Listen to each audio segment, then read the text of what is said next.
इधर देखना नहीं सामने।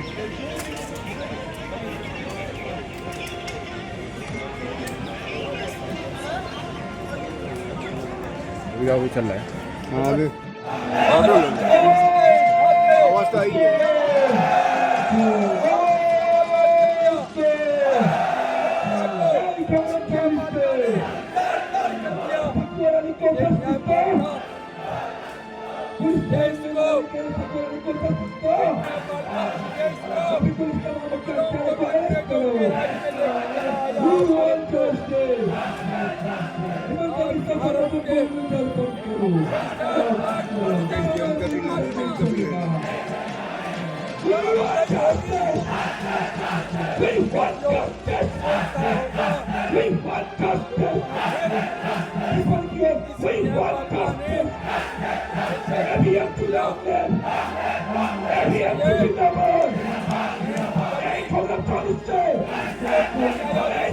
खत्म कर ली क्योंकि इनके सुनना इनके बस की नहीं। किंतु अब महामहिम हमारे राष्ट्रपति जान गए हैं कि ये बेईमान है, धोखेबाज हैं, मक्कार हैं ये जज, और ये संविधान को नहीं मानते। इन्होंने इसीलिए उन्होंने 14 सवाल पूछे उनसे, और 14 सवाल का जवाब आज तक नहीं दे पाए। 2 महीने हो गए।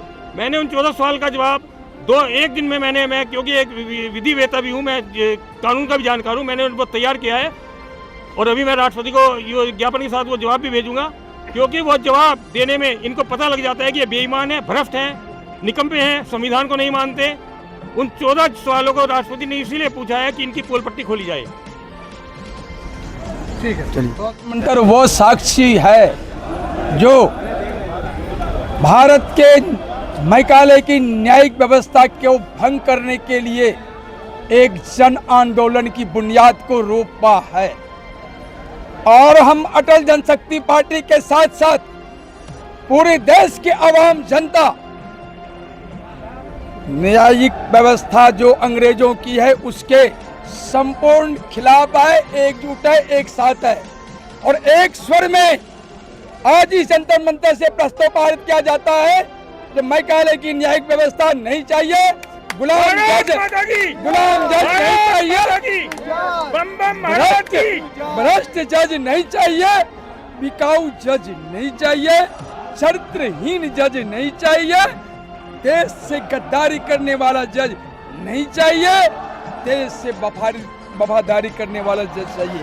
तो इसके लिए ये अंग्रेजी न्यायिक व्यवस्था, मैकाले की न्यायिक व्यवस्था को भंग करना होगा। यह जंतर मंतर आज संसद के प्रथम सत्र के दिन में भारत के राज्यसभा लोकसभा से मांग करता है जो आप सदन में प्रस्ताव पारित कर न्यायपालिका को, मैकाले की न्यायपालिका को भंग करें, क्योंकि सदन ने ही, संविधान ने ही सुप्रीम कोर्ट को पैदा किया है। सुप्रीम कोर्ट या मैकाले की न्यायपालिका को पैदा सदन ने, संविधान ने किया है। सुप्रीम कोर्ट बेटा है सदन का, संविधान का, लेकिन न्यायपालिका सदन का, सरकार का, संविधान का बाप बनने वाला है, बाप बनकर काम कर रहा है, भस्मासुर बन गया है। लेकिन उस भस्मासुर का और न्यायपालिका कहती है कि संसद जाने। अरे संसद क्या जाने, तुम्हारे यहाँ एक भ्रष्ट न्यायाधीश मिला है, तुम उसको फांसी पर लटकाओ। मैं तो ये कहता हूँ, इसने जिसने पूरी जुडिशरी को कलंकित कर दिया है, ऐसा जज है जसवंत वर्मा। जजों की आप कह रहे कि त्याग पत्र दे, पद छोड़े, आखिर क्यों? सभी जजों में कमी है? सारे जज ये अंग्रेजों के नियुक्त। जब भारत आजाद हुआ तो अंग्रेजों ने तय किया था कि जज और नौकरशाही हमारी रहेगी, और अंग्रेज सबसे बड़ी घटिया नस्ल जो संसार की वो अंग्रेजों की नस्ल है। उनके द्वारा नियुक्त जज अच्छे कैसे हो सकते हैं? ये पूरी की पूरी अंग्रेजी जो न्याय व्यवस्था है ये दीमक लग चुकी है, बदबू आ रही है, सड़ाल आ रही है।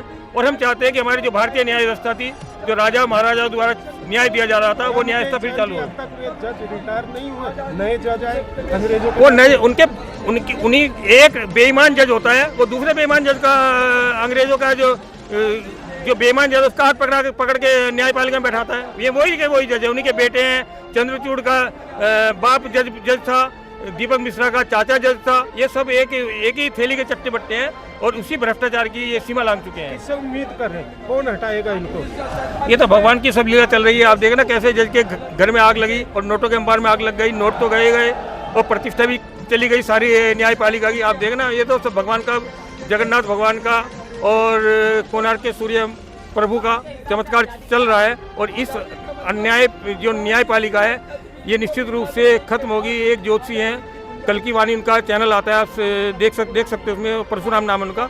उन्होंने न्यायपालिका के बारे में कहा कि हाई कोर्ट और सुप्रीम कोर्ट कुछ ही काल के लिए हैं, जज गाजर मूली की तरह सड़कों पर काटे जाएंगे। मैं उनकी इस भविष्यवाणी से बहुत डरा हुआ हूँ और मैं जजों से कहता हूँ वो ऐसा काम ना करें। आज देखिए ना कैसे सोशल मीडिया पर जजों गाली दी जा रही है, सुप्रीम कोर्ट को क्या क्या बोला जा रहा है, सब देख रहे हैं। किंतु ये बेशरम है, ये इनको बेशर्मी के कारण इनको मतलब इनके नज़र में जो बेशर्मी का पर्दा चढ़ा हुआ है तो इनको ये तो नंगे से भी बदतर है। तो मुकेश जैन जी, ये मान किससे कर रहे हैं, किस पे उम्मीद आप जता रहे हैं? देखिए मोदी जी से और राष्ट्रपति द्रौपदी मुर्मू से हमें बहुत उम्मीद है। और मोदी जी ने तो राष्ट्रीय न्यायिक नियुक्ति आयोग भी लेकर आया था इन जजों की, भ्रष्ट जजों की जड़ काटने के लिए।